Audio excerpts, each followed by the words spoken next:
secure and everybody was nice and happy. But again, when you look at this wasn't actually a hack. I don't believe the CIA's computer systems were compromised in any way.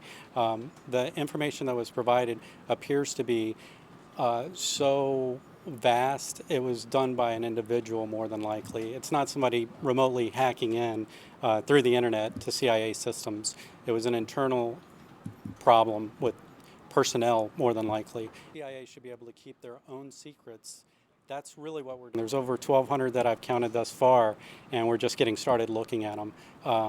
Hardware on the injection of code, the ability to take USB sticks and use different devices, TVs, remote monitoring of them, being able to turn on your, I think Samsung was one of them that they listed, that they could turn it on remotely, but it wouldn't put the power light on. So anybody in that room would then be discussing or talking and being monitored without their knowledge or consent.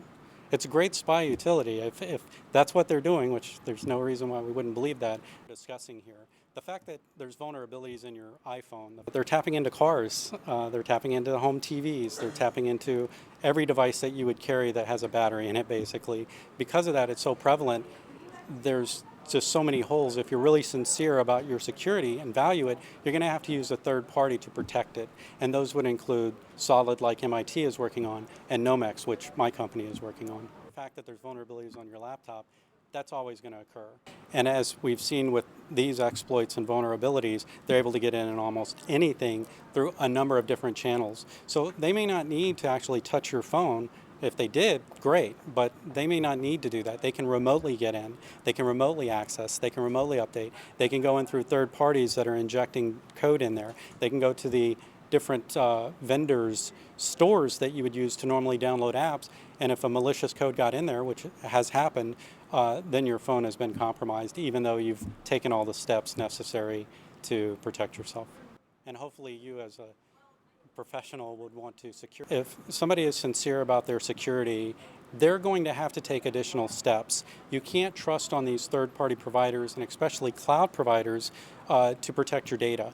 If you do, you're going to be part of those big hacks that are exploited nearly daily now, coming out with not 100 people getting hacked or 1,000 people getting hacked, even millions. As we've seen through Yahoo, billions of people are being hit by these. So you need to take control of your data. The CIA as a whole, as an entity. And if this leak is real, which again, there's no reason to believe it's not, but if it is real, then they need to be able to control their own fences themselves inside, because if that information is it's going to be very difficult for the manufacturers to deal with this, because the CIA knew these vulnerabilities existed, apparently. Should be able to keep secrets. I mean, that's what we would trust them for.